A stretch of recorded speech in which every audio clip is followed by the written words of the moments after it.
Purihin ng Diyos, purihin ng Panginoon. Isang mabiyay at mapagpalang gabi po sa lahat na online viewers. Welcome to my channel, Eduardo Sasam. So, nandito muli ang inyong kapatid sa Panginoon Kristo na kung saan muling magbabahagi tungkol sa mabuting balita ng Panginoon. At bago tayo magpatuloy, mga kapatid ko sa Panginoon, tayo muna ay dumulog sa ating Diyos na makapangyarihan sa lahat. O dakilang Diyos na makapangyarihan, ang Diyos noon, ngayon at magpakailanman, ang Diyos na may-ari ng aming buhay, ang Diyos na karapat-dapat naming sambahin sa Espiritu at katotohanan. Maraming salamat po, Panginoon, sa buhay at kalakasan na patuloy na pinahirap niyo po sa amin. Salamat sa patuloy na pag-iingat. Salamat sa pag-ibig mo po sa amin. At Lord, pagpalain mo po ang susunod na sandali. Pagpalain mo po ang inyong abang lingkod. Samahan mo po ako, Panginoon, sa aking pagbabahagi ng iyong mabuting balita. Lubin mo, O Diyos, na ang abang lingkod niyo ay maging alulod o daluyan ng pagpapala sa mga taong makapanood nito ng mensaheng ito sa pamamagitan ng videong ito sa YouTube. Lord, ipagkatiwala namin sa ang lahat ng kabuuan, ng pagninilay ng mga salita mo. Inaangkin ko ngayon pa lang ang sinumang makapanood nito ay pinagpala mo na, answered prayer na sila at gagaling na sila sa kanilang sakit at karamdaman sa pangalan ni Jesus, sa ngalan ng Ama, ng Anak at ng Espiritu Santo. Amen at amen. Palakpakan natin ng Panginoon, purihin ng Diyos. At ang pagbasa po, mga kapatid ko sa Panginoon, sa araw na ito, ang ating pagnilay-nilayan ay ayon sa Mateo 13:24 to 30. O sa Ebanghelyo ni San Mateo, Kabanata 13, talata 24 hanggang 30. Sabi dito, mga kapatid ko sa Panginoon, inilahad din ni Jesus ang talinghagang ito sa kanila. Ang paghahari ng Diyos ay katulad nito. May isang taong naghasik ng mabuting binhi sa kanyang bukid. Isang gabi, samantalang natutulog ang mga tao, dumating ang kanyang kaaway at naghasik ng masasamang damo sa triguhan. Nang tumubo ang trigo at magkauhay, lumitaw rin ang masamang damo. Kaya't lumapit ang mga alipin sa puno ng sambahayan at sinabi rito, hindi po ba mabuting binhi ang inihasik ninyo sa inyong bukid? Bakit po may damo ngayon? Sumagot siya, isang kaaway ang may kagagawa nito. Tinanong siya ng mga utusan, bubunutin po ba namin ang mga iyon? Huwag, sagot niya, baka mabunot pati trigo. Hayaan na ninyong lumago, kapwa hanggang sa anihan. Pag-aani, sasabihin ko sa mga tagapag-ani, tipunin muna ninyo ang mga damo at inyong pagbigkis-bigkisin upang sunugin at ang trigo'y inyong tipunin sa aking kamalig. Mga kapatid ko sa Panginoon, ang mabuting balita ng ating Panginoong Kristo. So, ulitin ko po ang pagbati sa inyong lahat. Isang mabiyay at mapagpalang gabi, araw, umaga, tanghali o hapon, no? Kung saan o sino man ang makatunghay ng bidiyong ito. So, ang akin pong ibabahagi ngayon, mga kapatid ko sa Panginoon, ayon po sa ating pagbasang Ebanghelyo, ay pamagatan ko pong ang mabuti o ang mabuting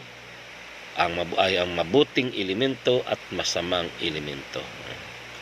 The good and bad elements. Ito ang ating paksa na ating tutunghayan ngayon, ating pag-aaralan.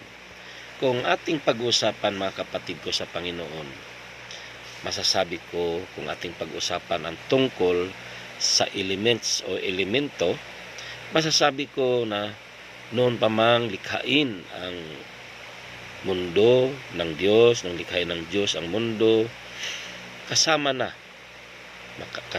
nito ang tinatawag nating elements o elemento.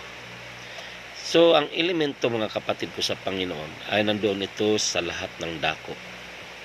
Sa tubig, sa lupa, sa hangin, sa mga insekto, sa lahat na uri ng prutas, sa puno, sa lahat, mga halaman o ano paman. So, baging sa tao ay nandoon ang bagay na itong tinatawag nating elements o elemento. Ang elements po ay binubuo po yan ng mga mahalagang sangkap na maaring magdulot ng mabuti at masama. No? Ang elements yan, mga kapatid ko sa Panginoon, ay pinag-uusapan yan sa subject na science na nag-aaral tayo. Pero hindi naman yan ang ating pag-usapan tungkol sa science. Ang aking ibnabahagi tungkol sa elemento o elements ay kinukonekta ko po sa ating Ebanghilyong tinunghayan. So, may mabuti at masamang elemento na ito'y nagdudulot ng hindi maganda at maganda sa isang bagay, no? Katulad na lang mga kapatid ko sa Panginoon, ang virus o COVID na ito, COVID-19 na ito, ay masamang elemento. No? Masamang elemento na kumakalat sa buong daigdig.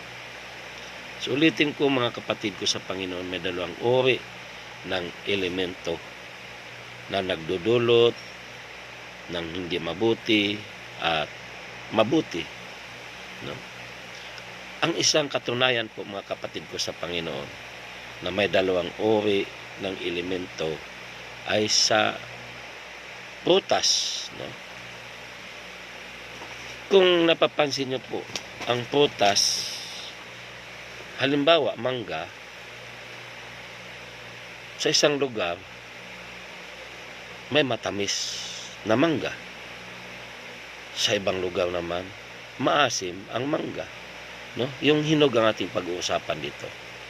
No? Parehas naman na manggang kalabaw, parehas naman silang uri ng mangga, pero magkaiba lang lugar, pero may matamis na mangga sa isang lugar. Ang halimbawa po dyan sa Cebu. No? Sa Cebu ay, lalo na doon sa lugar ng Guadalupe, ay matamis ang kanilang mangga. No? Sa ibang lugar ay magtataka ka, parehas naman maasim. Ganon din sa lansunis. May mga lugar tayo na matamis ang lansunis at may mga lugar na maasim ang lansunis. Bakit nga ba nagkaganon? Dahil nga po sa mga elemento o elements na nandoon sa bawat lugar na yon. At hindi lang yan, sa prutas, sa isda, sa bangus, tilapia. Magtataka ka, mayroong lugar na napakasarap ang bangus. Isang halimbawa po dyan, ang bangus ng Dagupan, Bunuan Dagupan. Pinakamasarap na bangus ang sa Dagupan. Sa ibang lugar, may lasang gilik, lasang putik. Bakit nga ba? Dahil nga po sa elemento.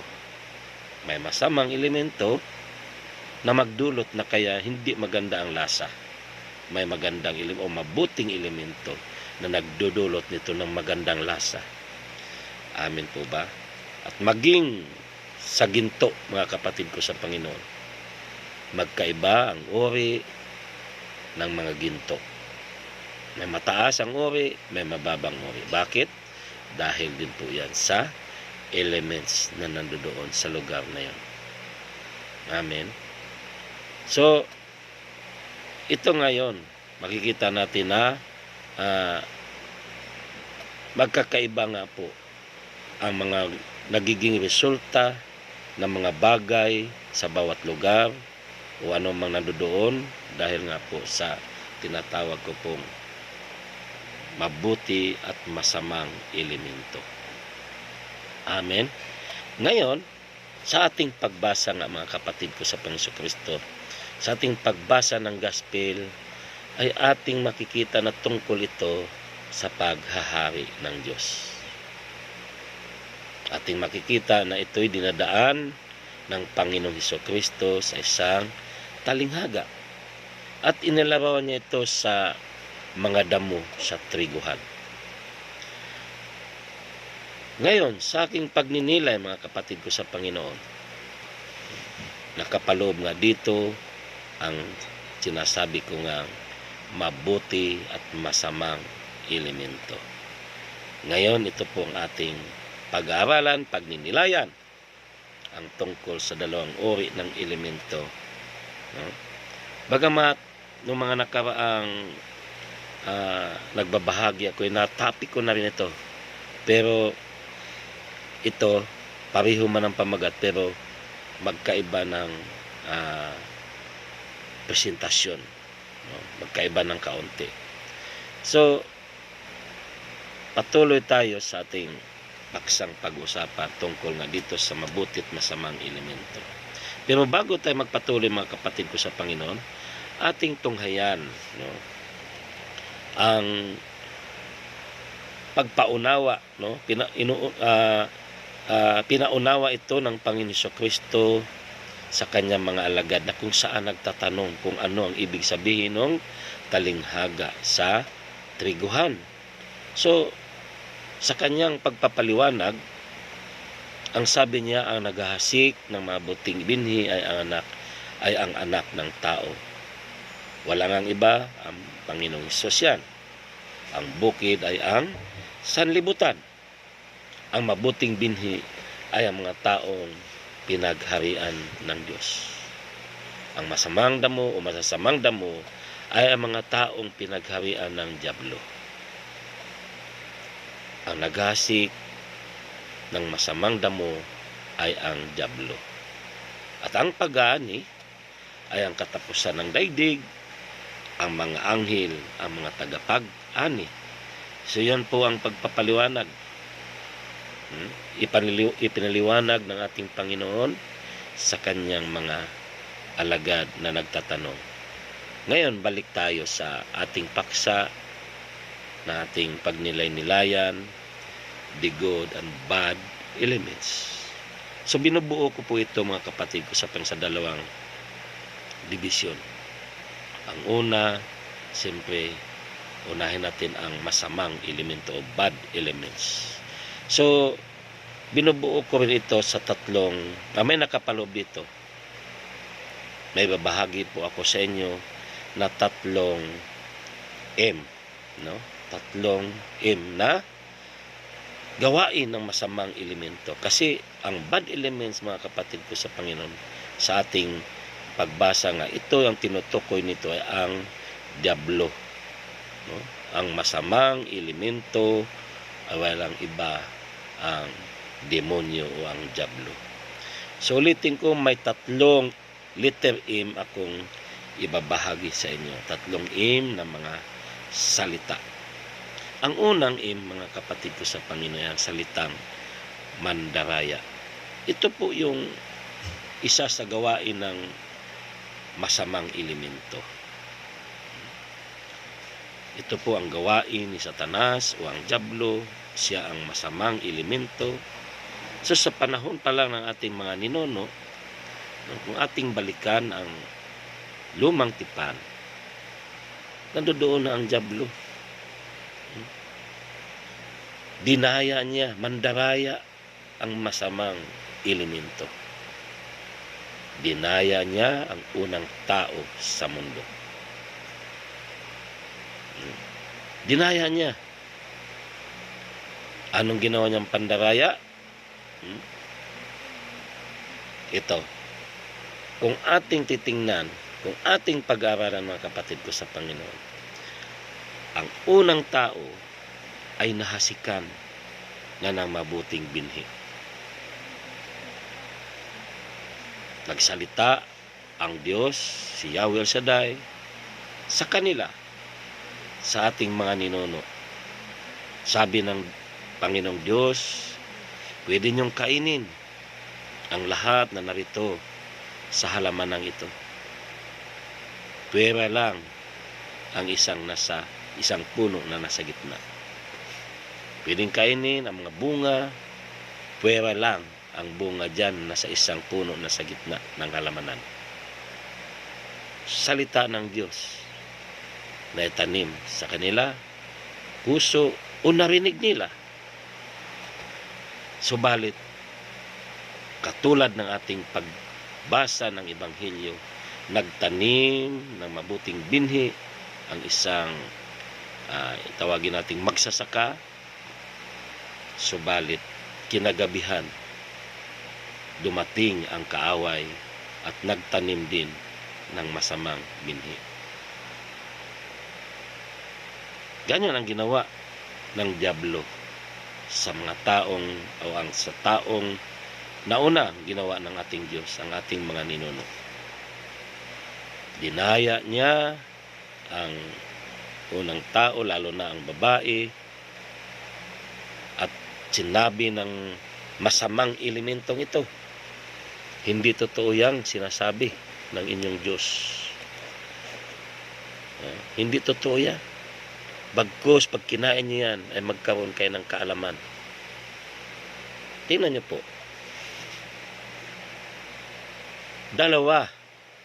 Dalawang binhi ang naitanim. Mabuti at masama. O dalawang elemento. Mabuting elemento at masamang elemento. At ang binibigyan ng pansin ng mga taong nauna sa atin, yung mag-asawa, si Adan at saka si Eva, ay ang kanilang binigyang pansin ay ang hinasik ng masamang elemento. Bakit? Nanaig sa kanilang puso ang inihasik ng dyablo dahil nadala sila sa pandaraya ng masamang elementong ito. Walang iba ang dyablo. Ganon din naman mga kapatid ko sa Panginoon, sa ating buhay ngayon. Ganito din ang nangyayari. Hindi tayo nalalayo. Dahil tayo, nahasikan na tayo ng mabuting binhi. Kapag dumalo tayo sa gawain ng Diyos. Kapag nagsimba ka, nahasikan ka ng mabuting binhi. Mabuting elemento. Subalit, sa isang saglit lang, pumalit ang masamang elemento at tinaniman ka rin. Kaya galing ka man sa gawain ng Diyos, pag uwi mo, ayan, nakasingit ang masamang elemento at ikaw ay nadaya ka ng demonyo. Ang dami, ewan ko lang ngayon, ang dami na nasa gawain, umaatin. Praise the Lord. Puhuin ang Diyos. Bless na bless ako. Bless na bless ako. Praise God. Kanya. Pag-uwi, nakipag-unahan sa sakyan. Naunahan sa upuan, nagalit na doon sa kasamahan. Bless na bless. Pero pag-uwi, walang pagkain, hindi nakapagsaing ang anak. Nagalit. Minura na ang anak.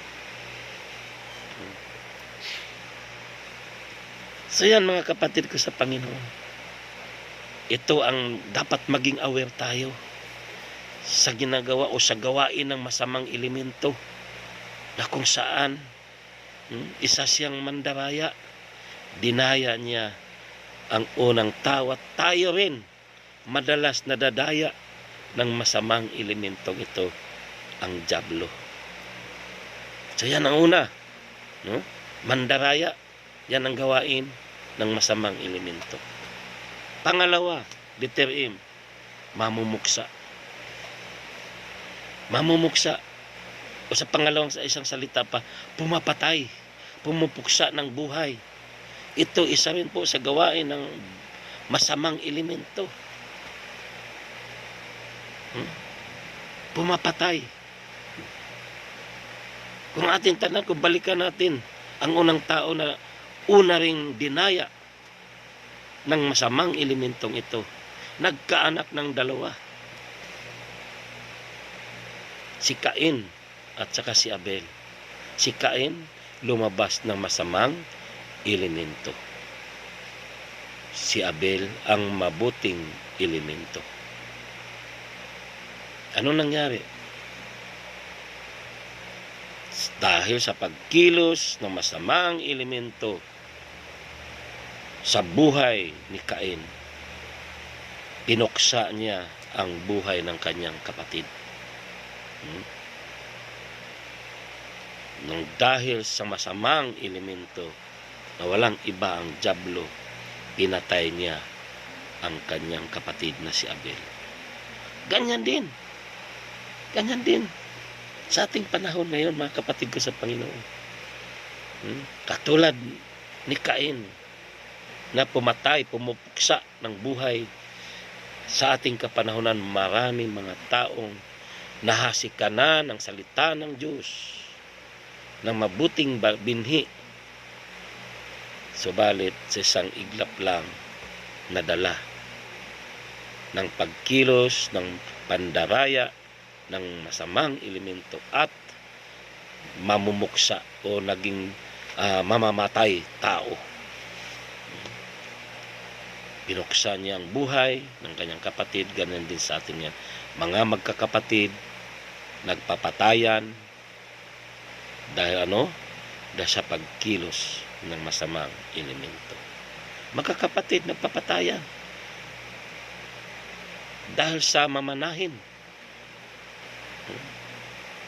Sa mamanahin ng kanilang mga ari-arian. Nagpapatayan. Ganyan.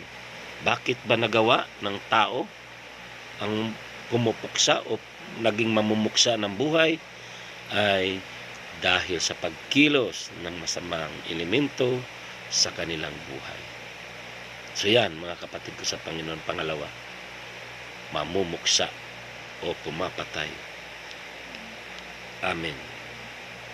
Ang pangatlo na letter E, mapanira o mapangwasak. Mangwasak ng mangwasak ng relasyon. Ito, trabaho rin ito ng masamang elemento o ng dyablo. Kung balikan na naman natin ang lumang tipan, si Haring David, mga kapatid ko sa Panginoon, na isang kinikilala na taong may pusong katulad ng Panginoong Hesukristo. Subalit ano nangyari? Nakasingit sa kanyang buhay ang masamang elemento. Nawasak ang buhay ni Haring David nang kumilos ang masamang elemento o ang dyablo sa kanyang buhay.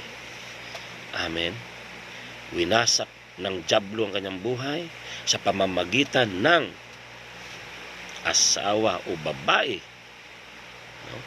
Kumilos ang masamang elemento at ang inuumang ang ginamit upang madaya si Haring David. Ang ginamit ay magandang babae. Kaya siya, isa sa kanyang gawain ay mapanira. Tayo, sinisira din niya ang ating relasyon. Ang ating relasyon sa Diyos, winawasak niya, pilit niya tayong panghihinain, kumikilos siya sa ating buhay. So, ganyan mga kapatid ko sa Panginoon. Kung ano ang mga nangyayari noon, nangyayari din sa atin sa kapanahonan ngayon. Kaya, dapat maging maingat tayo. Dapat maging aware tayo. Dahil nga po, kahit na naihasik na sa ating buhay, ang mabuting elemento, sumisingit pa rin ang masamang elemento. Suwabing-suwabi po kasi ang gawain ng dyablo, ang gawain ng demonyo, kumikilos. Suwabing-suwabi kung kumilos yan sa buhay natin. Kaya sabi nga, hindi totoong pangit si Satanas. Kaya madali siyang makadaya ng tao.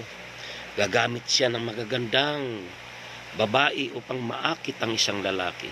Gagamit ng isang gwapo lalaki upang maakit ang isang babae. So, nandyan na po, mandaraya, sumisira, no? Mapamuksa. So, swabing-swabe nga. Kaya kung hindi tayo aware, delikado. Ang kahinaan ng lalaki ay babae. Yan ang ginagamit ng dyablo, masamang elemento. May kasabihan nga, mga kapatid ko sa Panginoon, in every success of a man, there is a woman behind. And in every downfall of a man, there is also a woman behind. So, babae ang ginagamit ng demonyo. Kung nagtatagumpay tayo dahil sa isang babae, dahil naging inspirasyon, naging matagumpay tayo sa ating buhay, subalit nandyan ang demonyo, ang masamang elemento, nagagamit din siya ng babae upang pabagsakin tayo. Ganon din sa babae. Gagamit ng lalaki, gwapong-gwapo, upang pabagsakin ang babae. Pabagsakin, sirain ang relasyon, lalo na sa ating Diyos. Amen. Bakit nga ba? Kasi ang tao ganyan po. So maging aware tayo sa gawain ng masamang elemento. Dahil ang sabi sa Galatia 5:19-21, ito ang mga gawain ng demonyo. Hindi makakaila ang gawa ng laman, no? Pangangalonya, karimari-marim na pamumuhay, kahalayan, pagsamba sa Diyos-Diyosan, pangkukulam, pagkapuot, pagkagalit, paninibugho, kasakiman, pagkabahabahagi, pagkakampi-kampi, pagkainggit, paglalasing, walang taros na pagsasaya, at iba pang katulad nito. Binabalaan ko kayo tulad noong una. Hindi tatanggapin sa karya ng Diyos ang gumagawa ng gayong mga bagay. Tingnan nyo po, ang salitang ito, kung ating basahing mabuti, itong sa Galatia 5:19-21, babala. Binigyan tayo ng babala ng Diyos. Dahil sabi nung, binabalaan ko kayo tulad nung una, hindi tatanggapin sa karya ng Diyos ang gumagawa ng gayong mga bagay. So, bakit anong nangyayari? Kahit na may babala, patuloy at patuloy pa rin ang tao sa paggawa ng ganitong mga bagay. Ito ang inalagaan ng karamihan. Ito ang inalagaan karamihan ng tao. Ang masamang elemento na nagmula sa dyablo. Sabi nga ng isang kwento, inutusan ng Diyos ang isang anghel na pumunta sa lupa. Inutusan na bilangin ang mga mabubuting tao. Ngunit bumalik ang anghel at malungkot. Sabi ng Panginoong Diyos, bakit ka malungkot? Malungkot siya. Bakit? Dahil wala siyang mabilang ni isa mang mabuting tao. Kaya mga kapatid ko sa Panginoon, itong ebanghilyong ito, babala sa atin na maging aware tayo sa masamang elemento, sa gawain ng masamang elemento, na kung saan ang kanyang gawain ay mandaraya, mapamuksa, at mapanira. Amen. So yan mga kapatid ko sa Panginoon, ang unang dibisyon ng ating pinag-uusapan ngayon, ang ating paksa, the good and bad elements, o ang mabutit masamang elemento. So, dumako tayo sa pangalawang dibisyon, ang good elements o mabuting elemento. So, ang mabuting elemento walang iba kundi ang mga salita ng Diyos, no? Ang mga salita na nagmula sa Diyos na dapat maghari sa bawat puso ng tao. So may tatlong salita din akong ibabahagi tungkol dito mga kapatid ko sa Panginoon na dapat nating gawin sa ating buhay tungkol sa mabuting elemento. Ang unang salita na aking ibabahagi ay 3 P din ito, no? 3 P, kanila 3 M. Ngayon naman ay 3 P. Ang unang P, pangalagaan. So ito ang dapat nating gawin mga kapatid ko sa Panginoon. Pangalagaan sa ating buhay ang mabuting elemento upang lumago sa ating buhay. No? Pangalagaan ang mga salita na ating naririnig upang lumago ang alin? Ang ating pananalig. Pangalagaan ang mga salita ng Diyos nating narinig upang lumago ang ating pananalig. At ito nga, ipinakita ito doon sa, kung ating basahin patuloy yon, na kung saan ang paghari ng Diyos ay inalintulad din ng Panginoon sa isang butil ng mustasa. Kung saan itong butil ng mustasa ay isang napakaliit na butil. Ito ay isang napakaliit na buto.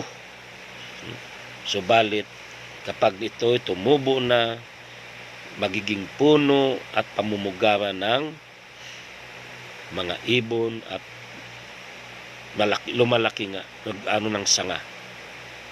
Anong ibig sabihin nito? Na kapag tayo ang ating mga naririnig na mabuting balita, ang mabuting binhi, kung ating itong pangalagaan sa ating buhay, lalago ang ating pananampalataya. Amen.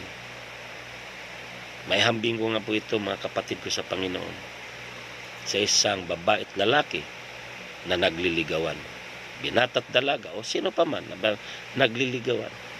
Dahil kung ating pansinin, kayo mga kapatid ko sa Panginoon Jesucristo na may mga asawa na, di naman talaga lumiligaw ang isang lalaki sa isang babae nang dahil sa may pag-ibig na agad. At ang babae, hindi sinasagot ang isang lalaki nang dahil lang sa may pag-ibig na kaagad. Wala pa naman talaga yung pag-ibig . Kaya lang sinagot ng isang babae ang nanliligaw kasi hindi pa niya nararanasang magkaroon ng kasintahan. Kaya gusto ng iba niya sumubok. Ang iba naman, sinagot ng dahil gwapo. Nagustuhan, mabait, gwapo. Ang lalaki naman nanliligaw sa isang babae dahil maganda, sexy, mabait din.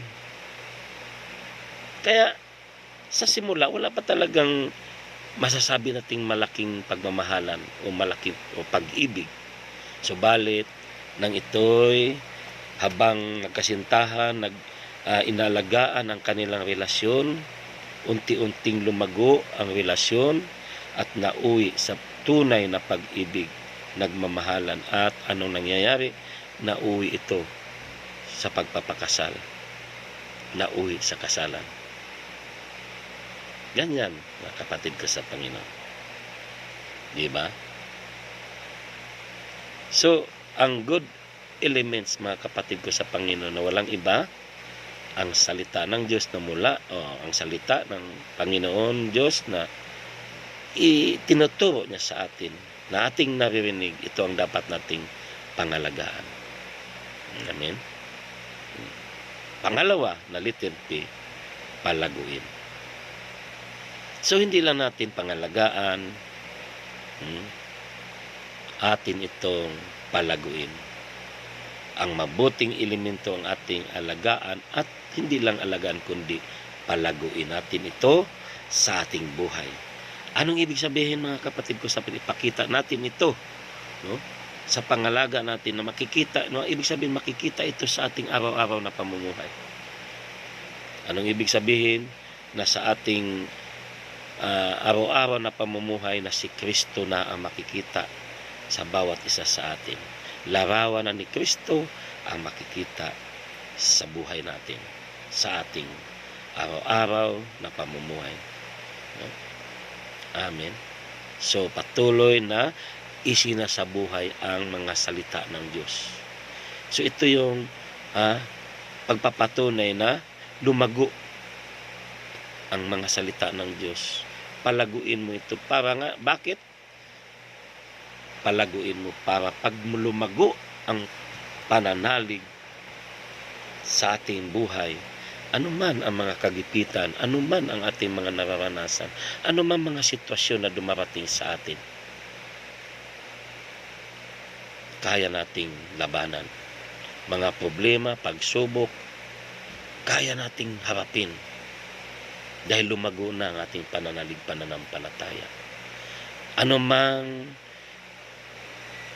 naranasan mo sa panahon ito ng COVID, naging matatag tayo, na hindi tayo natatakot, hindi tayo nababalisa.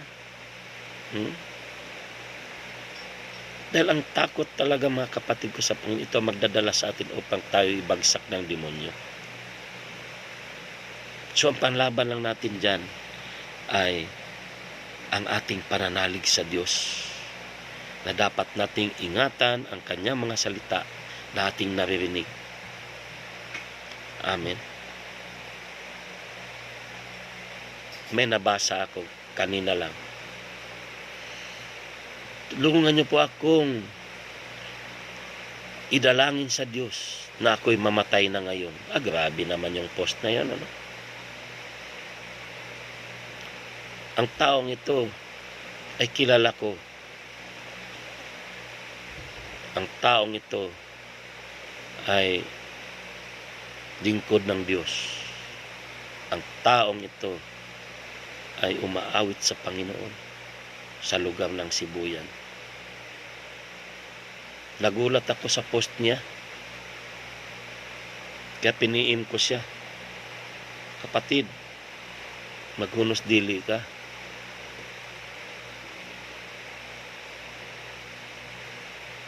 Yung sinasabi mo, gawain lang ng mga taong walang pananalig sa Diyos yan.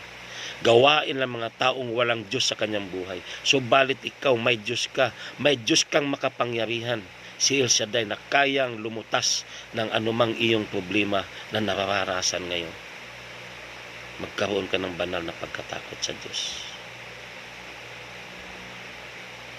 So mahalaga, mga kapatid ko sa Panginoon, ng mabuting elemento ang mga salita ng Diyos na ating naririnig ay ating alagaan, pangalagaan natin sa ating buhay, sa ating puso, upang anumang mga sitwasyon na dumarating na hindi natin inasahan, matatag tayo, nakatayo pa rin tayo, na si Kristo pa rin ang ating pinapanaligan, si El Shaddai pa rin ang kinikilala nating Diyos na makapangyarihan sa ating buhay na kayang lumutas ng anumang mga problema na ating nararanasan.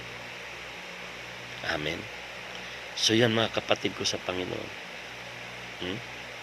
Palaguin ang pangalawang salita. Una, pangalagaan. Pangalawa, palaguin. Napakahalagang lumago ang salita ng Diyos sa ating buhay dahil magresulta rin ito ng malaki nating pananalig sa Diyos. Amen. Ang pangatlo na letter P, pag-iingatan. Amen.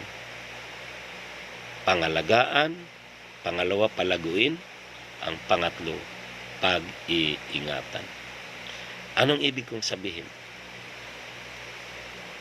Kahit na lumago na sa atin ang pananalig, pananampalataya, ingatan pa rin natin ito. Sa pangangalaga natin, ingatan natin ito na ang mabuting elemento ang maghari sa ating mga buhay. Ang mga salita ng Diyos. Dahil, mga kapatid ko sa Panginoon, dahil sa paglago ng mabuting elemento kapag hindi tayo nag-iingat, kasabay din nalalago ang masamang elemento.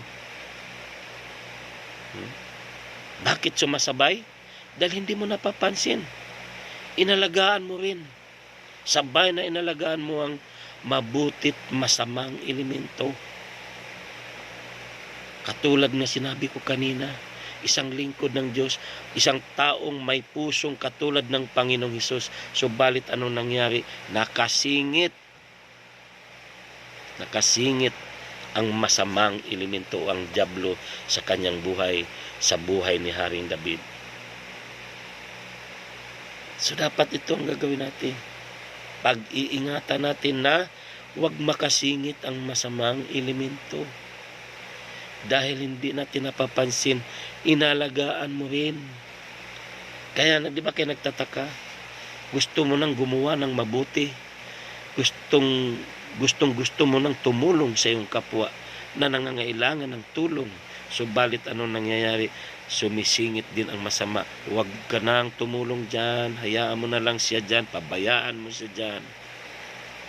At ang nangyayari pa nga, siya ang mas binibigyan mo ng pansin. Huwag na nga. Tulungan yan. Bahala na nga siya. Baka madamay pa ako sa problema niya. So sa totoo lang, mga kapatid ko sa Panginoon, sabay.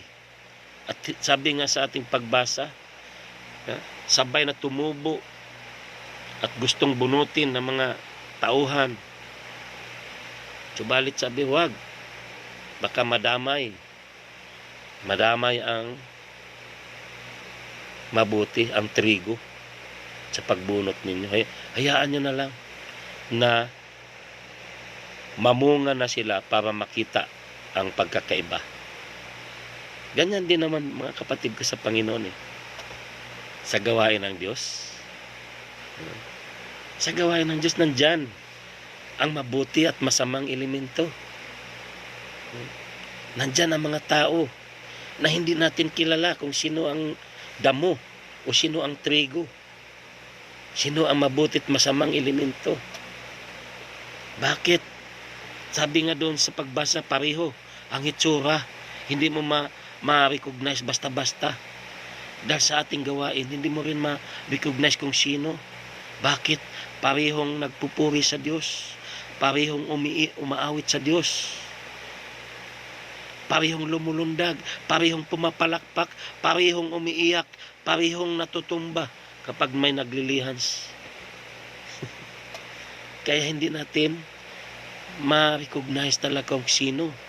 Pero makikita natin ang pagkakaiba. Pag uwi na sa sariling bahay, sa tahanan, makikita mo ang pagkakaiba dahil matagal na sa gawain. Ilang taon na nasa gawain, pero hindi pa rin nagbabago ang ugali, masungit pa rin, palaaway pa rin, nagmumura pa rin, pakalimiro pa rin sa buhay ng may buhay, tismusa sa madaling salita. No? So, makikita sa ugali yung pinakabunga niya. Kasi ang tunay na trigo o ang mabuting elemento ay bago na. Amen. Bago na. Kaya, mga kapatid ko sa Panginoon, mag-ingat tayo. Pag-ingatan natin ang mga salita ng Diyos, ang mabuting elemento sa ating puso, sa ating buhay, na ito ang talagang maalagaan natin. Ito ang mapangalagaan natin at mapalago natin sa ating buhay. Amen. Ito ang ating pag-ingatan. Ang mabuting elemento upang hindi makasingit ang masamang elemento. Amen po. So ang ating gagawin, mga kapatid ko sa Panginoon, ay ulitin ko, pangalagaan, palaguin, at pag-iingatan. Ang alin? ang mabuting elemento. Palaguin natin sa ating buhay upang lumago, magbunga ang bunga na walang iba kundi ang bunga ng banal na Espiritu. Amen. Sabi nga sa Galatia 5:22-23, subalit ang bunga ng Espiritu ay ang pag-ibig, kagalakan, kapayapaan, katyagaan, kabaitan, kabutihan, katapatan, kahinahunan at pagpipigil sa sarili. Walang utos laban sa ganitong mga bagay. Ibig sabihin, walang utos na pwedeng kontrahin ang mga nakasulat na yan sa Galatia 5:22-23. Walang iba ang bunga ng banal na Espiritu. So ito ang alagaan natin. Malinaw. So ang bunga ng banal na Espiritu, ulitin ko mga kapatid ko sa Panginoon, ang mabuting elemento na dapat nating pangalagaan, palaguin, at pag-iingatan. Kumbaga, mga kapatid ko sa Panginoon, mga salita ng Diyos ang dapat nating i-take sa araw-araw nating buhay bilang bitamina ng ating spiritual na buhay. Amen.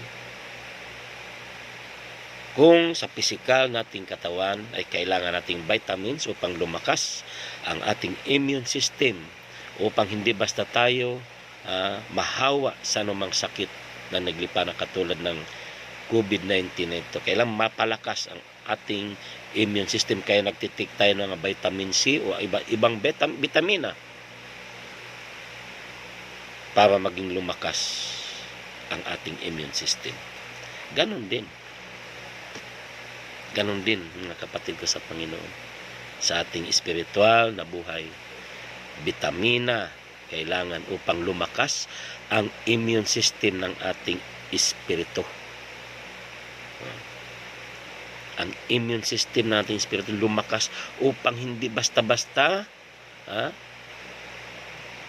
hindi basta makakahawa ang anumang mga masasamang elemento. Ang mga problema, mga pagsubok na yan, hindi basta tatalab sa buhay mo. Amen. Kapag malakas ang ating immune system sa ating spiritual na buhay, anumang mga problema, mga pagsubok, mga kapatid ko sa Panginoon, kaya nating mapagtagumpayan. Amen. Kaya ulitin ko, ang bitamina na dapat nating i-take sa araw-araw nating buhay ay ang mabuting elemento upang lumago at hindi mabansot ang ating pananalig at pananampalataya. Amen. So yan mga kapatid ko sa Panginoon. So, anong ibig kong sabihin mga kapatid ko sa Panginoon? Sa ating pagbasa sa kabuuan, ang pinaka-conclusion ko po dito, magkaroon tayo ng spiritual na kamalayan o spiritual awareness. Bakit? Kitang-kita natin mga kapatid ko sa Panginoon. Kitang-kita natin kung ano ang inilarawan sa ebanghilyong ito, kung ano ang kahinatnan ng masamang elemento. Ang kahinatnan ng masasamang elemento ay ang impyerno. Amen. At ang kahinatnan sa mabubuting elemento ay ang langit, ang sabi doon, magliliwanag na parang araw sa kaharian ng kanilang Ama. Hallelujah. Amen. Sa talata 43 yan, kung ating pagpatuloy ang pagbasa, dahil hanggang 30 lang ating tinunghayang pagbasa. So, ang masasamang elemento ay sa impyerno, ang mabubuting elemento ay ang langit. Anong ibig sabihin? Nasa atin ang pagpili. Nasa iyo ang pagpili. Bakit? Binibigyan tayo ng Diyos ng laya ng pagpili. The choice is yours. Amen. Kung ako, pipiliin ko ang mabuting elemento. Amen. Kaya, mga kapatid ko sa Panginoon, kung sino man sa atin na makatunghay nito, na mayroon pang uri ng pamumuhay na kung saan inaalagaan pa ang masasamang elemento sa kanyang buhay, ngayon na, kapatid, ang pagbabago. Huwag mo nang hintayin ang bukas. Ngayon na, sabi nga sa awitin, ngayon na ang pagbabago.